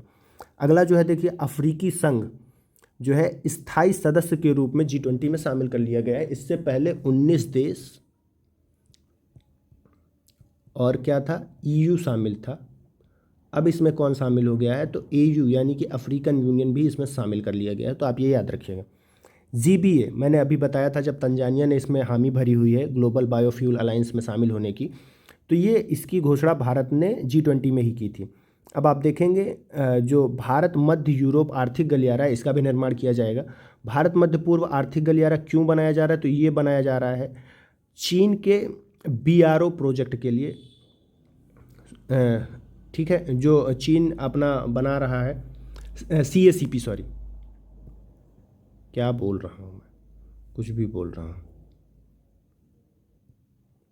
CACP जो है ये चीन ने पाकिस्तान में बनाया है। और जो BRA है, इसका BRA ये बेल्ट एंड रोड इनिशिएटिव है, जिसके तहत चीन अपनी नव उपनिवेशिकवाद का बढ़ावा देता है पूरे विश्व में, और वो डेवलप करता है। उसी के लिए भारत, मध्य पूर्व और यूरोप के बीच आर्थिक गलियारा बनाया जा रहा है BRA प्रोजेक्ट को काउंटर करने के लिए। अब आप देखेंगे G20 जो है ये वसुधैव कुटुंबकम, इसका जो स्लोगन है, थीम है, उसमें वसुधैव कुटुंबकम है, one earth, one family, one future, G20 की थीम। अब आप देखेंगे कुछ जो आपदाएं आई हुई हैं, इनसे क्वेश्चन बार बार पूछता है। तो आप देख लीजिए, सुपर टाइफून यांगी जो है, यागी, ये वियतनाम में आया है। सर्वाधिक प्रभाव इसका वियतनाम पर ही है, बाकी इसके अलावा अन्य 4-5 देशों में भी है, जिसमें से चीन, फिलीपींस, लाओस, थाईलैंड, म्यांमार भी है, लेकिन सबसे ज़्यादा प्रभावित इसने किया है वियतनाम को। यागी जो है ये एक बकरी का नाम पर है, ठीक है, गोट। अब आप देखेंगे इसके लिए भारत ने ऑपरेशन सद्भाव चालू किया हुआ है, जिसके तहत भारत $1 मिलियन की मानवीय सहायता वियतनाम को भेजेगा। अब आप देखेंगे रेमल तूफान जो है ये पश्चिम बंगाल तथा बांग्लादेश में आया हुआ है, ठीक है, और इसका नामकरण किसने किया है? तो ओमान ने इसका नामकरण किया हुआ है। और ये आया कहाँ? तो पश्चिम बंगाल और बांग्लादेश में। इसका अर्थ क्या होता है रेमल का? तो इसका अर्थ होता है बालू। दाना चक्रवात जो है ये उड़ीसा में आया है, इसका नामकरण कतर द्वारा किया गया है, ठीक है। ये चक्रवात का नामकरण किसने किया है ये भी कई बार पूछता है, तो आप ये भी याद रखिएगा। विपर्जय चक्रवात जो है ये पिछले साल अरब सागर में आया था, सौराष्ट्र वाले क्षेत्र में, इसका नामकरण बांग्लादेश ने किया था, इसका अर्थ होता है आपदा। अब आप देखेंगे फ्रेडी चक्रवात भी 2023 में ही आया है मेडागास्कर में, इसका नामकरण ऑस्ट्रेलिया ने किया था। और माउंट मेरापी जो है ये इंडोनेशिया में स्थित एक ज्वालामुखी है, ठीक है, जिस पर विस्फोट हुआ है, ये जावा द्वीप पर स्थित है, जावा द्वीप पर। तो ये आपदाएं हैं जो पिछले 1-2 सालों में आई हैं। ये पूछता है बार बार आपदाओं से क्वेश्चन, तो आप ये भी याद रखिएगा, रेमल, दाना, विपर्जय, फ्रेडी और माउंट मेरापी। अब चलिए चलते हैं हम लोग कुछ नियुक्तियां जो हुई हैं इंपॉर्टेंट, उनको एक बार देख लेते हैं। इसमें है आपकी नियुक्तियों में, आप देखेंगे हमने ये सारी पढ़ ली हैं, एक बार आप बस लिस्ट के रूप में देख लीजिएगा। तो कीर स्टारमर ये लेबर पार्टी से हैं और यूके के प्रधानमंत्री बने हैं अभी, ठीक है। मसूद पेजेस्कियन ये ईरान के राष्ट्रपति बने हैं। मसूद पेजेस्कियन से पहले जो ईरान के राष्ट्रपति थे उनका हेलीकॉप्टर क्रैश में निधन हो गया था। अब जुडिथ सुमिनवा तुलुका जो है ये कॉन्गो डेमोक्रेटिक गणराज्य की पहली महिला प्रधानमंत्री हैं, तो ये इंपॉर्टेंट हो जाती हैं। इनका नाम आप ज़रूर याद रखिएगा क्योंकि ये इंपॉर्टेंट है, छपने की पूरी संभावनाएं हैं। प्रबोवो सुबियांतो जो हैं ये इंडोनेशिया के राष्ट्रपति हैं। अलेक्जेंडर स्टब जो हैं ये फिनलैंड के राष्ट्रपति हैं। डोनाल्ड टस्क जो हैं ये पोलैंड के राष्ट्रपति हैं। आप पोलैंड के प्रधानमंत्री हैं। अभी हमने आपको ये पीछे बताया हुआ था। अब आप देखेंगे क्रिस्टोफर मार्क लक्सन जो है ये न्यूजीलैंड के प्रधानमंत्री हैं। अगर आपको याद हो लास्ट ईयर का जो यूपीपीसीएस पेपर था वह उसमें भी न्यूजीलैंड के ही प्राइम मिनिस्टर का नाम उन्होंने पूछा था क्वेश्चन में। अगर आप देखेंगे डेनियल नोबोवा ये इक्वाडोर के राष्ट्रपति हैं। लॉरेंस वोंग हमने पीछे पढ़ा है, सिंगापुर के प्रधानमंत्री हैं। दातो सेरी अनवर बिन इब्राहिम ये मलेशिया के प्रधानमंत्री हैं। फाम मिनचिन ये वियतनाम के प्रधानमंत्री हैं। किरियाकोस मित्सोटोकिस ये ग्रीस के प्रधानमंत्री हैं। ये भी बहुत इंपॉर्टेंट हो जाता है नाम, आप इसको भी याद रखिएगा। अब हम देखते हैं सामिया सुलूहु हसन, ये तंजानिया की प्रथम महिला राष्ट्रपति हैं। ये भी बहुत इंपॉर्टेंट है। हालांकि ये सारे नाम इंपॉर्टेंट है क्योंकि इन देशों में क्या हुआ है, या तो जैसे कि यूके है ये बहुत इंपॉर्टेंट ही है। मसूद पेजेस्कियन ईरान से हैं। ईरान अभी हमारा पड़ोसी देश है और यहाँ पे निधन हुआ है इसलिए ये इंपॉर्टेंट हो जाता है। फिर ये दोनों प्रथम महिला बनी हुई है इसलिए ये इंपॉर्टेंट हो जाता है। बाकी देशों की भारत के प्रधानमंत्री ने या तो यात्रा की, या तो वहाँ के प्रधानमंत्री या राष्ट्रपति ने भारत की यात्रा की, इसलिए वो इंपॉर्टेंट हो जाता है। इसलिए ये सब इंपॉर्टेंट है। आप कम से कम इतने नाम याद रखिएगा। मैंने विश्व के 200 देशों के नाम राष्ट्रपति और प्रधानमंत्री के नाम नहीं लिखे, ये मात्र 15 भी नहीं होंगे, तो आप इनको ज़रूर याद रखिएगा। अब आप देखेंगे सूचकांक। अब आप ये समझ लीजिए अकेले एक ये टॉपिक जो है यहाँ से 2 से 3 क्वेश्चन बनते हैं हर साल इस सूचकांक वाले से। लास्ट ईयर का यूपीपीसीएस पेपर जो था उसमें भी यहाँ से 2-3 क्वेश्चन आए थे और हर साल यहाँ से क्वेश्चन बनते हैं। तो आप इसको तो कम से कम याद रखिएगा अच्छे से। महत्वपूर्ण ही मैंने लिखे हैं, जो ज़्यादा महत्वपूर्ण है मैं उनमें स्टार मार्किंग करता जाऊँगा। अगर किसी में भी डबल स्टार बन जा रहा है आप समझिए वो बहुत इंपॉर्टेंट है और आपको वो रटा ही होना चाहिए, क्योंकि यहाँ से क्वेश्चन बनने की बहुत संभावना है। बार बार क्वेश्चन आता है, कोई डिनाई नहीं कर सकता इस चीज़ को। ये टॉपिक 2 पेज में है और यहाँ से आप समझिए इन 2 पेज को आपको रटना, मतलब 2 क्वेश्चन आप पक्के करके जाएंगे। अब आप देखिए कि जो पहला है हमारा ये वैश्विक नवाचार सूचकांक है। इसको जारी करता कौन है, तो वैश्विक बौद्धिक संपदा संगठन है, WIPO। अब आप देखेंगे इसमें क्या है, तो ये सामाजिक उद्यमिता के वादे को उजागर करना इसकी थीम है। ये थीम जो है आप इसको पढ़ लीजिएगा एक बार। अब आप देखेंगे टॉप पे इस पे कौन सी कंट्री है, तो स्विट्जरलैंड है। उसके बाद स्वीडन है दूसरे नंबर पर, अमेरिका है तीसरे नंबर पर। भारत का स्थान सबसे इंपॉर्टेंट होता है आपकी हर रिपोर्ट में, तो आप याद रखिएगा भारत का स्थान है 39वां और अंगोला इसमें लास्ट में है जिसका है स्थान 133वां। अब देखिए यहाँ पे जो इम्पोर्टेंट फैक्ट है जो कथन बनाएगा आपके लिए वो ये है कि भारत लगातार 14 वर्ष से इनोवेशन ओवर परफॉर्मर घोषित किया गया है। अब देखिए इस रिपोर्ट से क्वेश्चन किस तरह से आपके सामने फ्रेम कर सकता है, तो क्वेश्चन बनेगा कि वैश्विक नवाचार सूचकांक के संबंध में निम्नलिखित कौन कौन से कथन सही है। और पहला कथन दे दिए आपको कि इसको वैश्विक बौद्धिक संपदा संगठन द्वारा जारी किया जाता है, ठीक है। दूसरा कथन आपके लिए बना के देगा कि भारत लगातार 15 वर्षों से इनोवेशन ओवर परफॉर्मर घोषित किया गया है। अब आप यहीं पर गलत कर देंगे क्योंकि ये 14 वर्ष से है ना कि 15 वर्ष से, ठीक है। तो आप इन चीज़ों को याद रखिएगा कहाँ पे स्टेटमेंट बन सकता है। या फिर एक स्टेटमेंट ये बना सकता है कि इस रिपोर्ट में स्विट्जरलैंड ने टॉप किया है, या भारत की रैंक 39 है, भारत की रैंक 43, कुछ भी बना सकता है। तो आप ये थोड़ा ध्यान दीजिएगा। अब देखिए अगली रिपोर्ट जो है वो हमारी है वैश्विक प्रतिभा रैंकिंग 2024, IMD द्वारा जारी की जाती है। IMD, EIOU ऐसी जो संस्थाएं इनके द्वारा जारी की गई रिपोर्ट्स बहुत इंपॉर्टेंट होती हैं, तो आप इस पर ध्यान दीजिएगा। इसका जो टॉप पे है वो है स्विट्जरलैंड, सिंगापुर सेकंड नंबर पे, लग्जमबर्ग ये आपका तीसरे नंबर पर है और भारत का स्थान है 58 नंबर पे, ठीक है। मंगोलिया इस लिस्ट में 67वें नंबर पर लास्ट में है। अब आप देखेंगे विश्व की 10 अर्थव्यवस्थाओं के बारे में जिसकी लिस्ट जारी की है फोर्ब्स ने और टॉप 5 में भारत शामिल है। तो टॉप पे कौन सा है, तो यूएस है। यूएस की इकॉनमी है 28.78 बिलियन US डॉलर। फिर दूसरे नंबर पर है चीन जिसकी होगी 19 billion dollar, 19 trillion dollar, sorry 19 trillion. फिर उसके बाद जर्मनी है, इसकी इकॉनमी है लगभग 5 ट्रिलियन और जापान इसकी भी इकॉनमी है लगभग 5 ट्रिलियन और भारत की जो है ये 3.98 ट्रिलियन US डॉलर। अब आप देखेंगे वर्ल्ड गिविंग इंडेक्स जो है ये चैरिटी एंड फाउंडेशन द्वारा जारी किया जाता है और इसके टॉप पर जो है वो है इंडोनेशिया। केन्या और सिंगापुर इसको फॉलो करते हैं और भारत की रैंक है 26वीं। ये वर्ल्ड गिविंग इंडेक्स कई बार पेपर में पूछ चुका है। इंडोनेशिया टॉप पे कई सालों से बना हुआ है, तो आप इसको याद रख सकते हैं। अगली हम लोगों की जो रिपोर्ट है वो है ग्लोबल लिवेबिलिटी सूचकांक, EIOU द्वारा जारी की जाती है, इकोनॉमिक्स इंटेलिजेंस यूनिट। इसके टॉप पर जो कंट्री जो सिटी है वो है वियना, ठीक है। दूसरे नंबर पर कोपेनहेगन, तीसरे नंबर पर ज्यूरिक और लास्ट में है दमिश्क। दमिश्क सीरिया की राजधानी है। अब आप देखेंगे ऊर्जा संक्रमण सूचकांक, विश्व आर्थिक मंच तथा एक्सचेंजर कंपनी द्वारा जारी किया जाता है। इसके टॉप पर कौन है? तो स्वीडन है, डेनमार्क है, फिनलैंड है और भारत का स्थान है 63वां।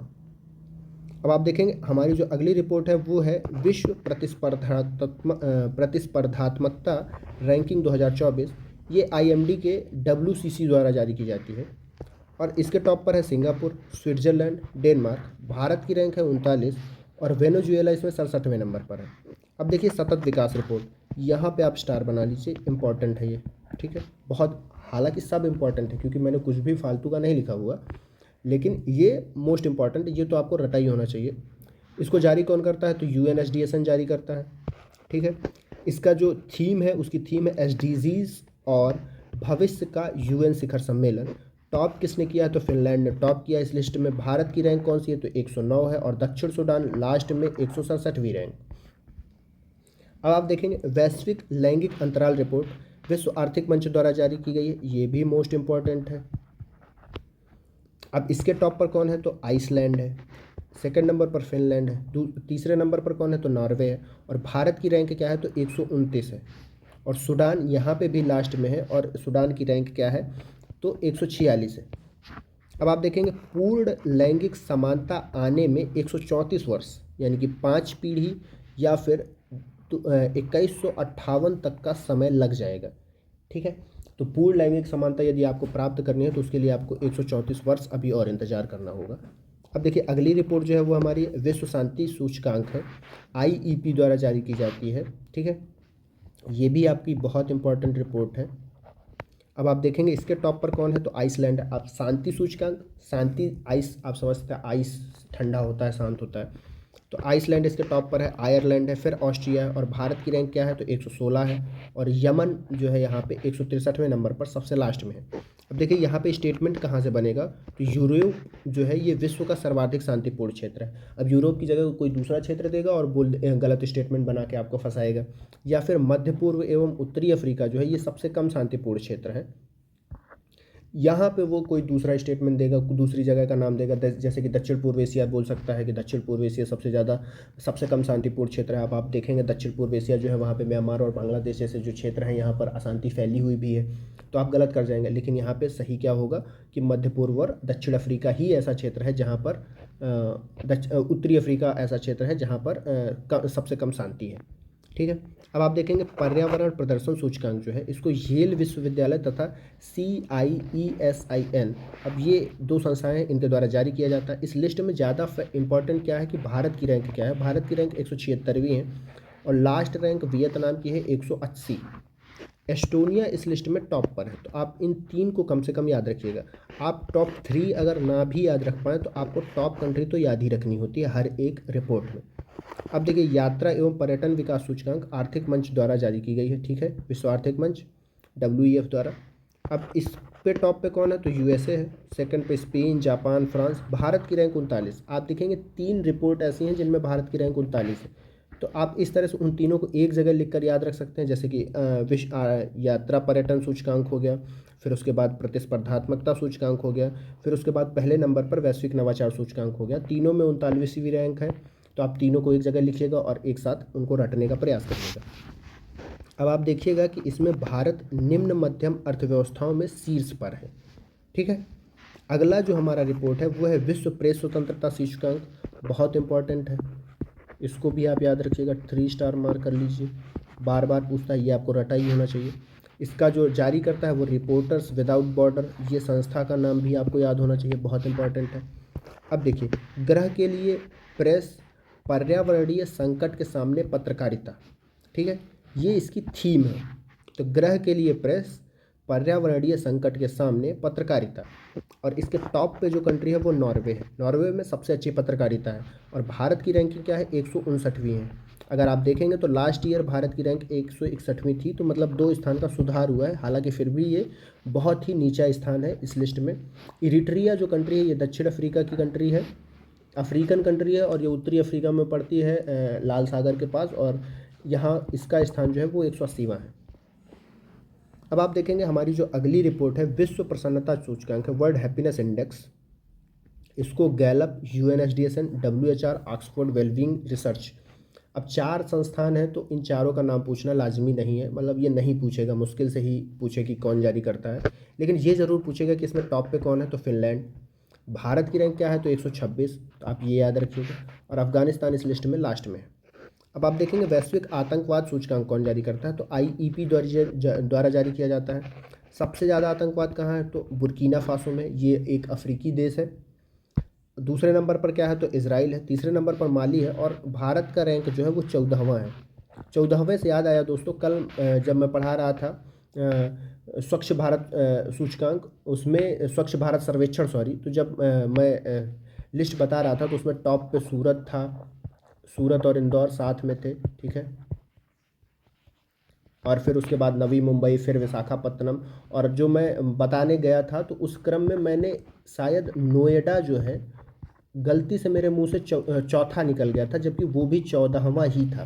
तो यहाँ 14वें से ही मुझे ये याद आ गया, तो आप ये थोड़ा सा ध्यान दे लीजिएगा, ठीक है। स्वच्छ भारत सर्वेक्षण में जो इंदौर की सॉरी नोएडा, ग्रेटर नोएडा है जो अपना यूपी वाला, उसकी रैंक 14वीं है, ना कि चौथी। गलती से शायद मेरे मुंह से स्लिप हुआ है ये। अब आप देखेंगे जबकि लिखा वहाँ पे 14 ही है, तो आप वहाँ से देख के थोड़ा सा ध्यान दे सकते थे। अब आप देखेंगे इस्लामिक स्टेट जो है इसको सबसे घातक आतंकी समूह घोषित किया गया है, ठीक है। अब आप देखेंगे आर्थिक स्वतंत्रता सूचकांक जो है इसको जारी किसके द्वारा किया जाता है, तो वर्ल्ड हेरिटेज फाउंडेशन के द्वारा जारी किया जाता है। और इसके टॉप पर है सिंगापुर, फिर है स्विट्जरलैंड, फिर है आयरलैंड, ताइवान, और भारत की रैंक 126 है। 176वीं सारे मतलब लास्ट जो रैंक होगी वो 176वीं होगी, उस देश का नाम नहीं था लिस्ट में। अब आप देखेंगे 126 जो है ये रैंक कई लिस्ट में आई हुई है, जैसे कि प्रसन्नता सूचकांक, आर्थिक स्वतंत्रता सूचकांक, तो आप 126 वालों को एक साथ रख के भी इनको याद रख सकते हैं। अब आप देखिएगा अंतर्राष्ट्रीय बौद्धिक संपदा सूचकांक जो है ये यूएस चैम्बर्स ऑफ कॉमर्स के द्वारा जारी किया गया है, और जीआईपीसी भी इसमें शामिल है। इसके टॉप पे कौन है, तो यूएसए है, फिर दूसरे नंबर पर यूके है, फिर फ्रांस है, और आप देखेंगे भारत की जो रैंक है वो 42वीं है। अब 42वीं रैंक वाले भी कई रिपोर्ट है, तो आप 42 वाले एक साथ रख के भी याद रखेंगे, ठीक है।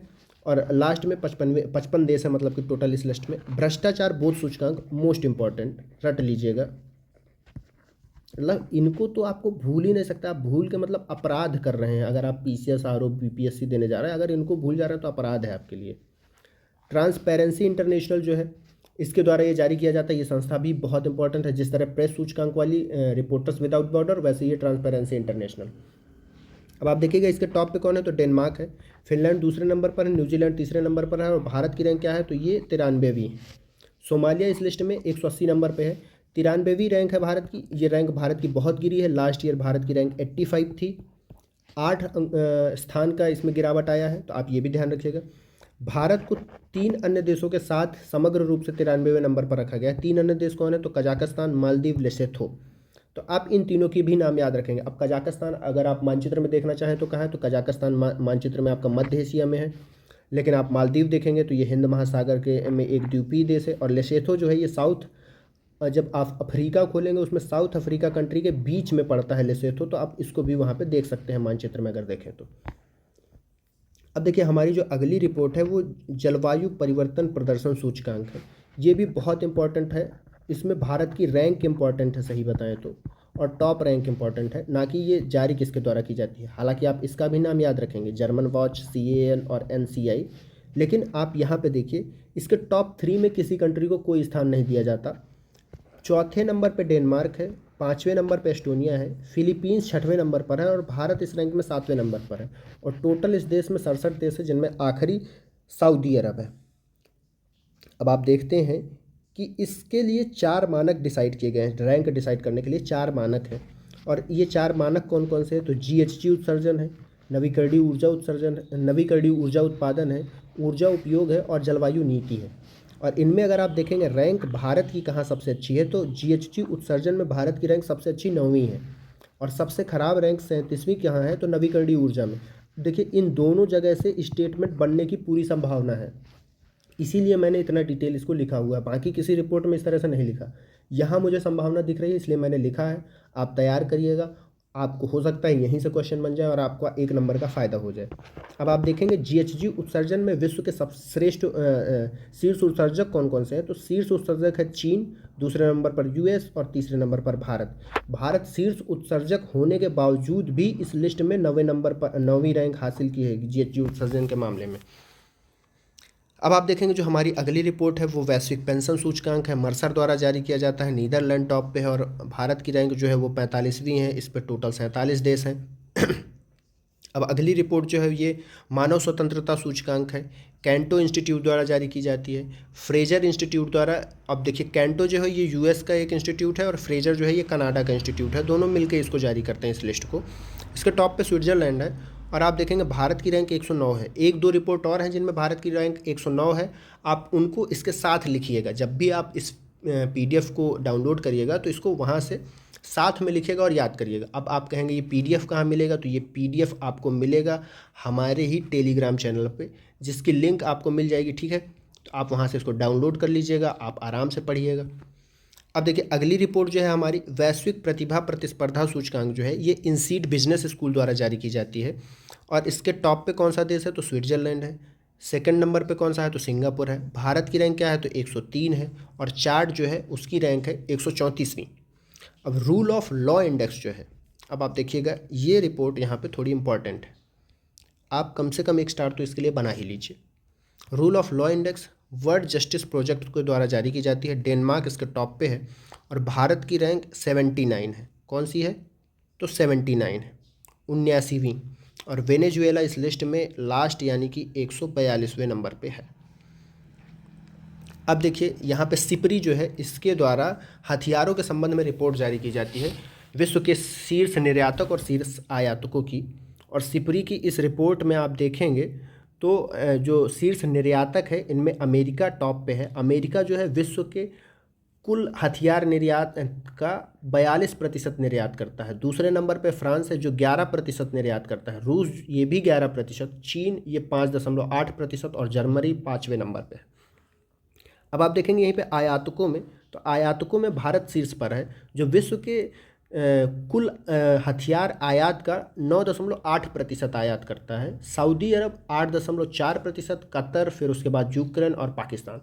अब देखिए यूक्रेन लगातार युद्धरत है इसलिए इसका जो हथियार आयात है ये बढ़ गया है और पाकिस्तान लगातार भारत के साथ प्रतिस्पर्धा के कारण हथियारों का आयात बढ़ाता रहता है, इसलिए पाकिस्तान ने भी हथियार आयात में लिस्ट में टॉप 5 में है।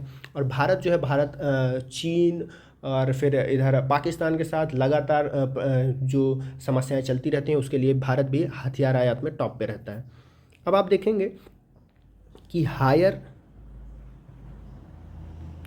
एजुकेशन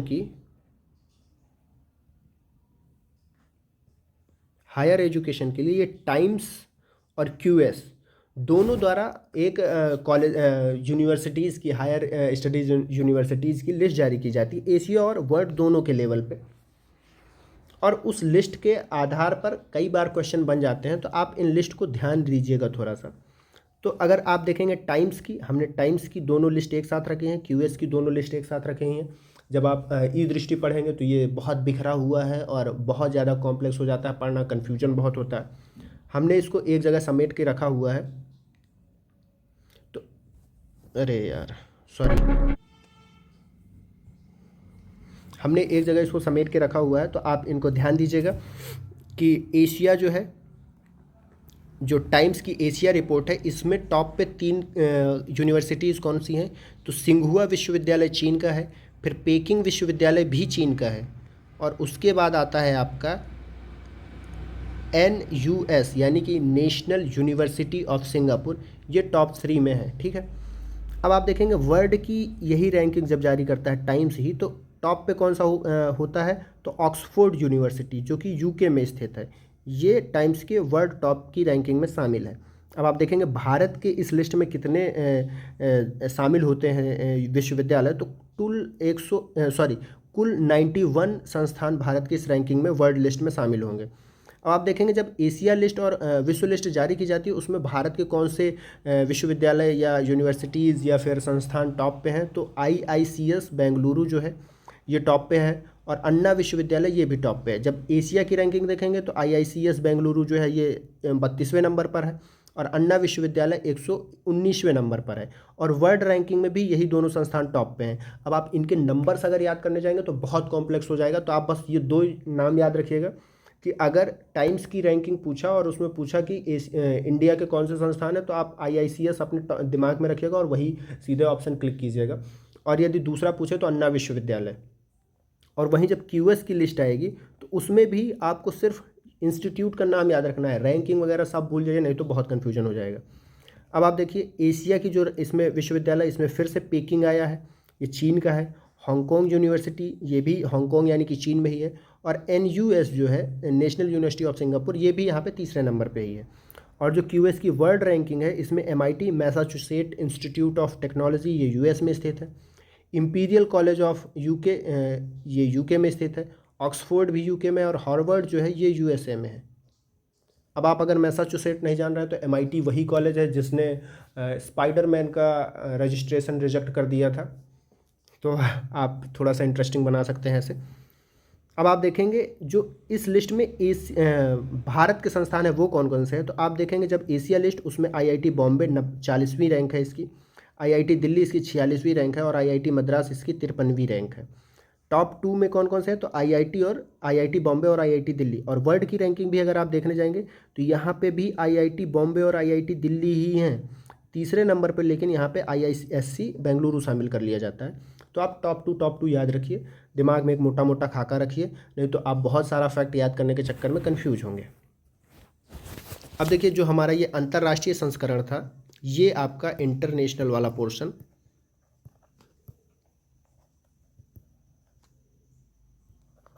कंप्लीट हो गया है। ठीक है, हमने कल की वीडियो में आपका नेशनल और आज की वीडियो में इंटरनेशनल कंप्लीट किया है। अगली वीडियो में हम लोग ट्राई करेंगे कि हम लोग जो इकोनॉमिक वाला पोर्शन है वो कंप्लीट कर दे, इकोनॉमिक और साथ में बजट। ये हालांकि ई दृष्टि का या फिर करंट अफेयर का सबसे ज़्यादा टफेस्ट टॉपिक होता है, और यहाँ से क्वेश्चन बनने की संभावना 5 से 7 के बीच में होती है, क्योंकि कभी कभी तो अकेले बजट से ही 4-5 क्वेश्चन आ जाते हैं। ठीक है, 4 से 5 क्वेश्चन तो अकेले बजट से आ जाते हैं।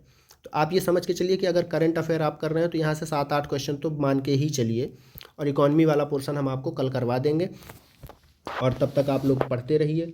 और कल जैसे कि आप जान रहे हैं कि 11 नवंबर है, बड़े स्तर पर लोक सेवा आयोग उत्तर प्रदेश के सामने बड़ा धरना होने वाला है, महाआंदोलन होने वाला है। तो यदि आप लोग प्रयागराज में या नज़दीकी किसी भी जगह हैं तो आप ज़रूर पहुंचिएगा, क्योंकि अगर नॉर्मलाइजेशन हुआ तो ये बहुत ही ज़्यादा बड़ी समस्या खड़ी हो जाएगी, और फिर ये भर्ती जो है ये हाई कोर्ट में फंस सकती है, सुप्रीम कोर्ट में फंस सकती है और लटक जाएगी, जिसके कारण हमारा ही नुकसान है। तो आप लोग ज़रूर जाइएगा, क्योंकि नॉर्मलाइजेशन और क्रिकेट का डकवर्थ लुईस नियम आज तक किसी को समझ नहीं आया है। ठीक है, तो आप लोग तब तक के लिए पढ़ते रहिए, और अगर आपको हमारा वीडियो पसंद आया तो आप लाइक करिएगा, सब्सक्राइब करिएगा, और यदि आपको कोई समस्या है, कोई सुझाव है तो आप ज़रूर कमेंट बॉक्स पे लिखिएगा, हम उस पर ध्यान देंगे और सुधार करेंगे। ठीक है, और अगर आपको इस वीडियो का PDF चाहिए तो आप लोग हमारा टेलीग्राम चैनल ज्वाइन कर सकते हैं, जो कि इसी वीडियो के डिस्क्रिप्शन में लिंक मिल जाएगा आपको। और अगर आपको इसका पहला वीडियो देखना है करंट अफेयर्स का नेशनल वाला, तो वो आपको हमारे यूट्यूब चैनल पर, और पॉलिटी का कंप्लीट रिवीजन यूट्यूब चैनल पर मिल जाएगा। और तब तक पढ़ते रहिए, देखते रहिए एडू भारत। मैं शुभम त्रिपाठी, धन्यवाद।